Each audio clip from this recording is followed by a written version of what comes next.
How we doing? Doing pretty good. I'm just trying to get some tags in there so people will join us. So it'll be about like 2 more minutes and then we can get. Okay, we're good. We're good.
Yeah, I think I got it.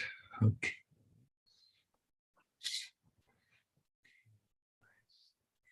There it goes. Okay. Switch my name here. Switch my name.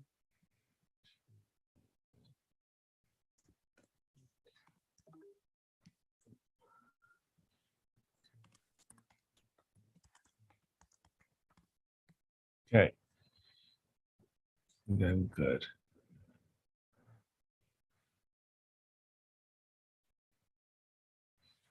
It's okay. Now I go to live. I gotta see this so I can see this open up. Times how much? Put in the name of it. Go to it. Come on. YouTube link. Okay, there we go.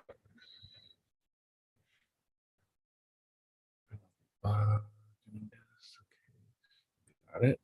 Oh.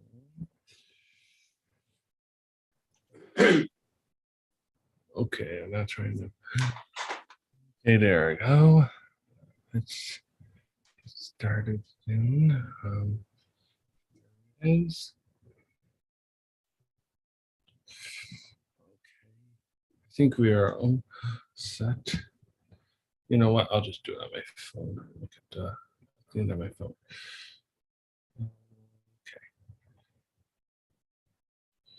Okay. So we will get started.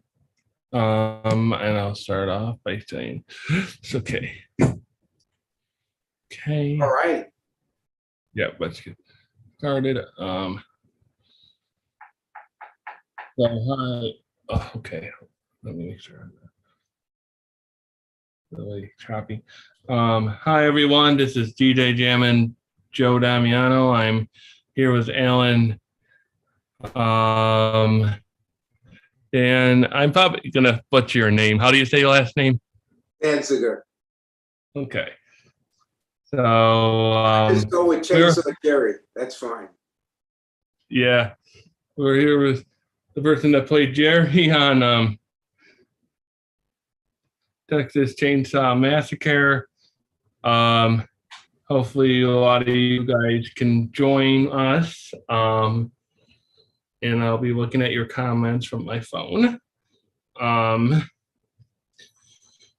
So I guess I'll start by asking you, where's my notes? So my first question I have is, what was your favorite part of Texas Chainsaw Massacre? What was my favorite part? Yeah, what was your favorite part? Yeah. I think the gas station scene when we pull in to find out that they have no gas, and then Jim Seadow comes over to tell us that we shouldn't be going places and whatnot, and when he came over to talk to us, that troll-looking guy that comes over to the van and starts splashing all this soapy water. Are you familiar with that scene? Yeah. Hello. Yeah. All right. Yeah. Anyway, when he comes over and he puts that soapy water, I inadvertently hit the windshield wiper, which then splashed all that soapy water on Jim Seadow's face. And he's trying to deliver his lines. And we lost control and we started laughing and we were done for the day. So that's one of my favorite scenes. So how did you get the role on Texas Chainsaw Massacre? That's a kind of an interesting. I happened to be in Tobe Hooper's first movie, a movie called Eggshells, a movie that I think maybe 30 or 40 people saw, and they kind of liked me in that movie. They kept adding scenes for me to do, and then the movie came out. I think nobody saw it, and I didn't hear from them for about 4 years, and then they got in touch with me and said they had this role for me to play in this movie. At the time, I think it was called Leatherface. And so that's how I got the script. I read it and I said I'd be happy to do it. Okay, let's get the next question. Okay, next question I have is, do you have any siblings? I had an older brother that passed away a couple of years ago. He was a classically trained musician and a comedy writer, and I miss him every day. Oh, sorry for your loss. Thanks. Okay. So what makes you smile and what scares you the most? I think comedy, funny things that happen, just every day above ground is a good day for me at this age. And I'm just happy that people want to love this movie. They want to, talk to me, or they come out, at these various Comic-Cons that I go to. And it's a pleasure. It's a gas. I love it. Okay. Your answer number 4. Okay. How do you like to spend your free time when you're not working on projects or business-related matters?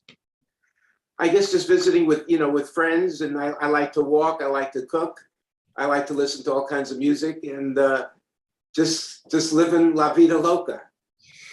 Yeah. So you already told us one story, but do you have any other funny or interesting stories that you have from your time on set? Well, I think I mean, it was brutally hot. Filming in July and August in Austin, which is about what it is now. It's like 106 degrees. It was about that temperature in the van. And don't forget, the windows were up. There was no air conditioning. And so there were 8 people plus lights. So it was brutal. And then after every few scenes, the girls would go to the trailer. It was air conditioned and they would get their makeup done and everything. And so I watched this happening and I just said, hey man, I think I'm going to try that. So after one of the scenes, I slipped out of the van and went into the trailer, and they came running up to me and said, Allen, there's nothing we can do for you. Get out of here. So that was my experience on set. Okay. And I will bring to people's attention that you have an event coming up on the 23rd. It is a benefit to help the families that were in the that unfortunately a lot of people lost in that Uvalde massacre. And I believe Friday there's a VIP dinner, and then Saturday is photo ops, and I will put those in the chat in the description box below after this video is published. So if you want to explain that, I think it's also because you're turning 80 years old and you want to celebrate with the fans. Yeah, I guess about 6 months ago, I was on a fan website and happened to see a van that was just the same model van that I drove in the movie, but only like a couple of years newer. And I ended up calling that number, and the guy, his name was Scott Key, and he was like the great nephew of Francis Scott Key, who wrote the Star Spangled Banner. Mm-hmm. And I said, by any chance, do you still have the van? He said, yes, I do. I said, well, I'm the OG. I got to get it. And we worked out a deal. So he brought it down from South Dakota to Austin, went right to my mechanic, who's been working on it for about 4 months. And I brought it up to Frightmare, and the people loved it. So having that van, I called out to Kingsland, where the house is where we shot the movie, and told them that I would like to bring that van out and do photo ops in front of the house, and that all the monies raised, I would donate to the families in Uvalde that were impacted by this terrible tragedy. They loved that idea, and that started the whole idea of this event on the 23rd, for my birthday. So it's a free event on Saturday, and there's going to be a band. We're going to show Chainsaw at night. We'll be signing autographs, and Friday night is a VIP dinner with the cast, and then an event, a drinking with Grandpa John Dugan. So there's a lot of fun things going to happen, and hopefully the whole idea, our slogan is horror fans for healing. So we need something positive. Too many bad things are happening, and we're too much of a divided country. Yep. Also, I will say we were supposed to have John on tonight. Unfortunately, he has some broken ribs. So anybody who's a horror fan, please be praying for John Dugan today, and hopefully he has a speedy recovery. Thanks a lot. Thanks a lot. And if people go to my website, chainsawjerry.com, even folks that can't be there, there's still a way for them, if they want to help donate, get a photo with the van and autographed and sent to them. It's all will be explained if they go to the website, chainsawjerry.com. Well, I'd like to thank Allen for being on with me today, and I'll keep in touch. I'll make sure the links are in the description box, and thank you so much for agreeing to be here. Thank you. Appreciate it. Till next time, I'll see you later. This is Zita Jam and Joe Damiano.